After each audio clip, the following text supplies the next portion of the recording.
Sa downtown. Sa downtown. Okay ra unta mga igsuon ug katong mangayo mga kuan dagi disabled. Praise God kay murag mo consider ta. Unya ang mangayo kato pong mga dagko pa natog lawas.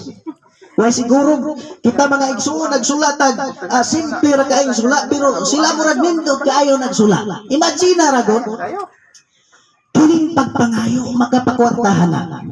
O kining pagpanglimos. Mga bigong kag usa ka milyon ka tawo. Unya sa imong pagpangmigog usa ka milyon ka tawo bisag sa usa ka tawo mga igsoon, mangayo ra kag tagpiso. Mangayo ra kag tagpiso mga kaigsoon, di ba mahimo kang milyonaryo? Tinuod dili. Amen. Bisag pero kaning dumagiti mga igsoon murag wa ni ka abot og usa ka milyon. Mangayo ra ka mga kaigsoon, tagpiso kada tawo mahimo kang milyonaryo. Kabantay mo sa panginabuhian sa uban mga igsoon, hugaw kunuhay kay sinida. Sa kwarta. Pero daghan kwarta. Pila ka buk moagi diha mga kaigsunan, sige pangayo. Ya pagpangayo mga igsoon, way siguro ang gipangayuan wa pay kwarta kay kumpara sa nangayo. Tinuod yun na mga kaigsunan. Amen. Pero kining gitawag og pangayo sa Biblia, naghisgot kini pangayo aron pagahatagan. Sa Biblia dunay usa ka tawo nga disabled mga kaigsunan, praise God, bakol. Buti pasabot tungod kay bakol man tingali dili na siya makahimo sa paglakaw. Og matod sa Biblia, gikan sa iyang pagkabata, bakol gayud siya. Uya ang gibuhat sa nagatiman niya, iyang gidala dito sa balay nga alampuanan, dito sa pultahan nga matahom, ang usa ka manlilimos nga mao ang bakol. Sa Biblia mga kaigsunan, sa tanang mga tao mga igsuon nga akong nabantayan, kining manlilimusa mo ay pinaka-pride. Nga naman, dito sa pultahan nga matahom. Kay atong kung atong mahuna-huna mga kaigsunan, tingali mo hatag yung tutanan. Kay puro man mga Kristohanon ang musulod ni adtong maong templo. Muna nga dito gibutang sa pultahan nga matahom o sa panahon nga adunay tao nga moadto mga kaigsunan sa templo, siya manghayo og limos. Manghayo gyud siya mga kaigsunan.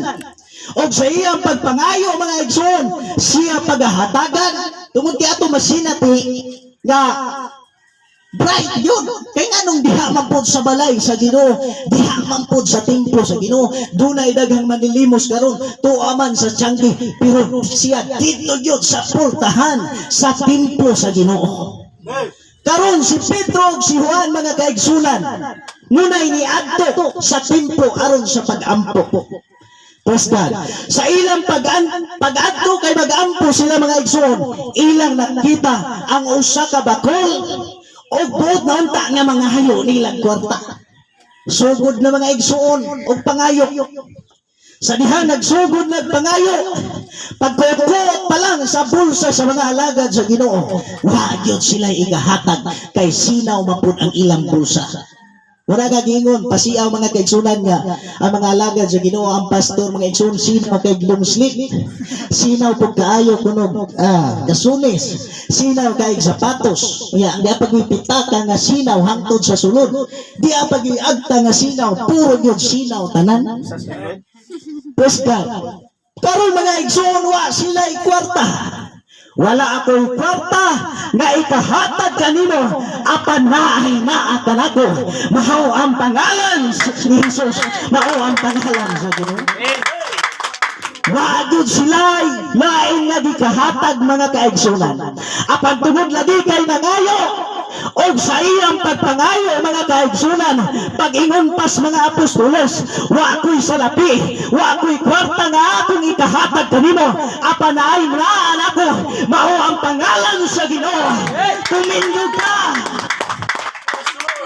Karong mga igsuon, pag-ingon tumindog ka, mikuyog ang bakol, paingon sa dapit nga balaan, paingon sa pulpito, wala lang siya dito sa gawa nga matahom, kundi nisunod jud siya mga kaigsunan, og sa iyang pagsunod, dito sa balaan nga dapit mga igsuon, naglukso-lukso siya, nagdaig siya sa Ginoo, kay ang iyang gipangayo, mahurahon ta ang limos, pero ang gihatag sa Ginoo, mao ang kayuhan sa iyang lawas. Dati pasabot nga duna kay gipangayo sa Ginoo sa imong kinabuhi. Wa ka mag-expect nga kanara day imong pangayoon, pero duna day surprise ang Dios sa imong kinabuhi. Mahinungdan na ka sa balay sa Ginoo. Aron imong simbahon ang Dios sa mga Dios, ang hari sa mga hari, ang Ginoo sa mga Ginoo.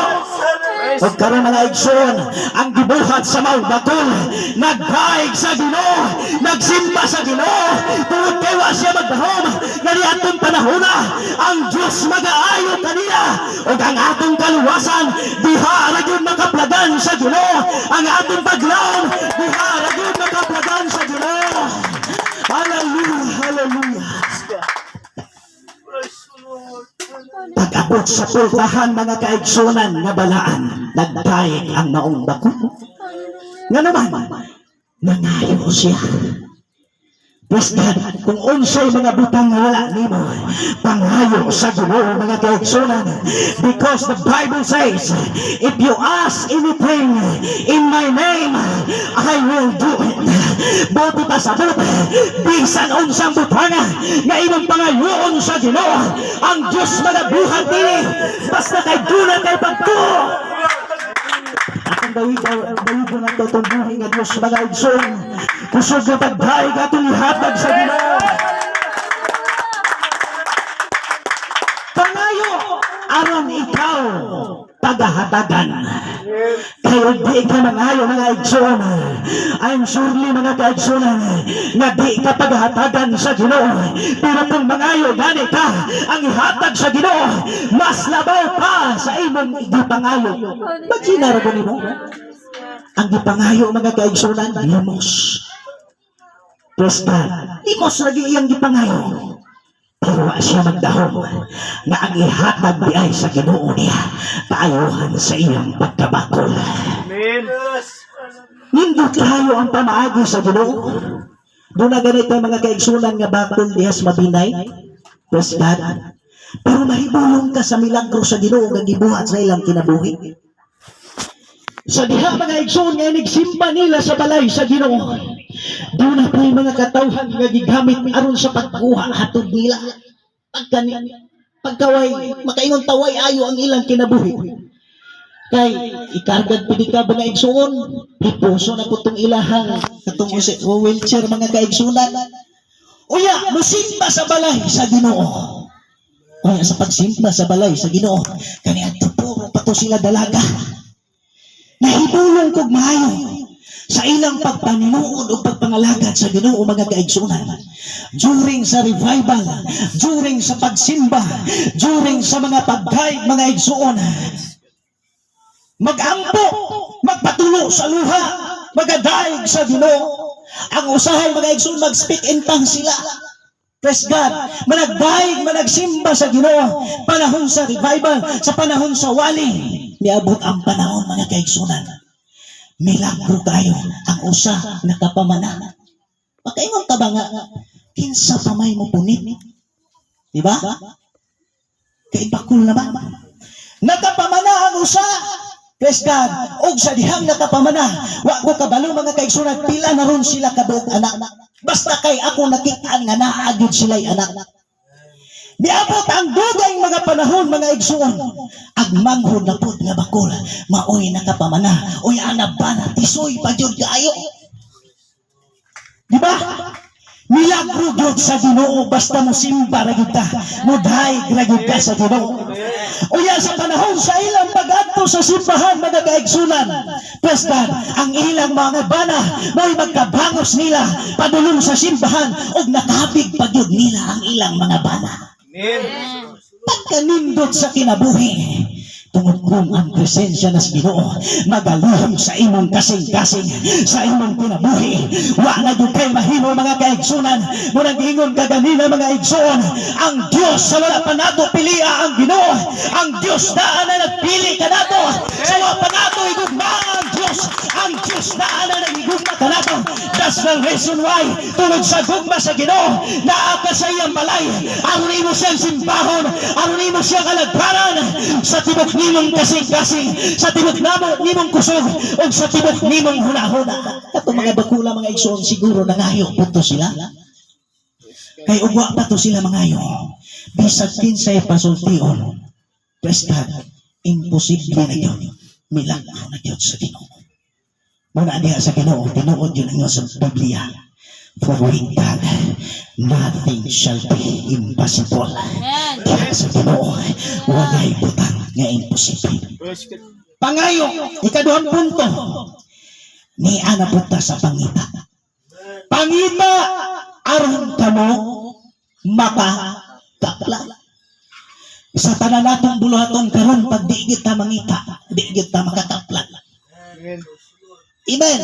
May untag mayon ka, Ginoo, tagay kog kwarta, bitungha day kwarta. Di man.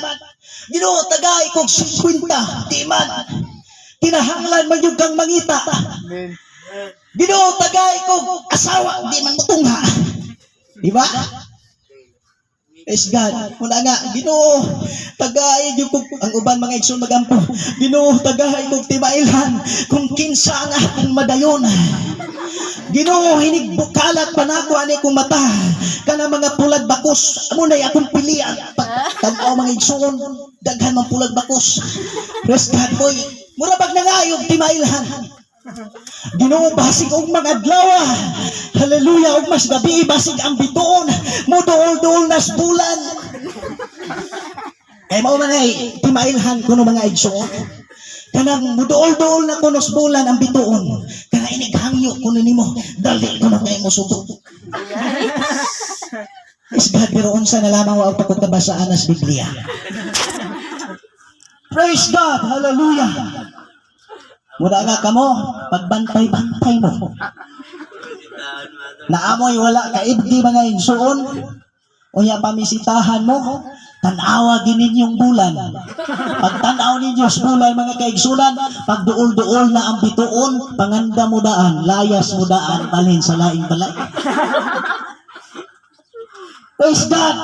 Papalakpakan ang atong buhay na Diyos. Pero sa pagkakaroon, kinahanglan yung ka nga mangita. Amen. Kay kung dili ka mangita, mga igsuon, dili kayo ikaw makakaplag. Kinahanglan sa imong pagpangita, mga kaigsunan, imog yung pangitaon, aron ikaw makakaplag.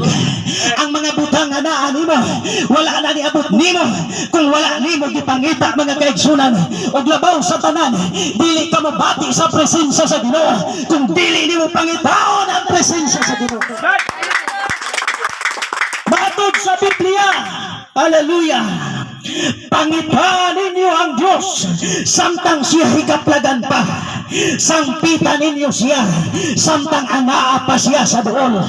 Sa Isaias 55 versikulo 6, mga kaigsunan, nagpamatuod kini na pangitaan ninyo ang Diyos samtang inyo pa silang makitaan.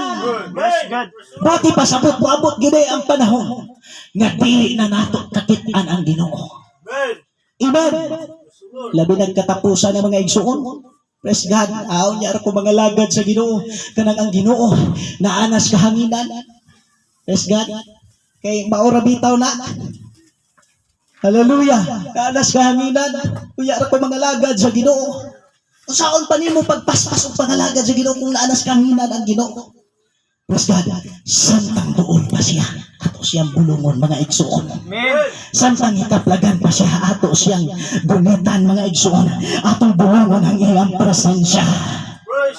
Kung doon na kay mga butang karon nga gipangita, subdi na ng pagpangita og labaw sa tanan, ayaw ibulag ang presensya sa Ginoo sa imong kasing-kasing. Bulunga kanunay ang presensya sa Ginoo. Di sa nasa kamo ato, di sa nasa kamo tago, bulunga kanunay ang presensya sa Ginoo na kanunay diha sa imong kasing-kasing mga kaigsunan. Sangpitan ninyo siya samtang anaa pa siya sa doon. Seek the Lord while He may be found. Call on Him while He is near. Samtang naa pa siya sa doon. Bulunga siya mga igsunan. Karang bulunga ang Diyos sa imong kinabuhi. Samtang naa pa siya sa doon. Sa katapusan, kining pagtuktok. Kanus ama hitabo kining pagtuktok mga igsuon. Ha? Makahimo kas pagtuktok basta na ay pultahan. Di ba? Praise God. Makahimo mapuno kas pagtuktok sa bungbong. Pero proper yun ang pagtuktok sa pultahan. Amen?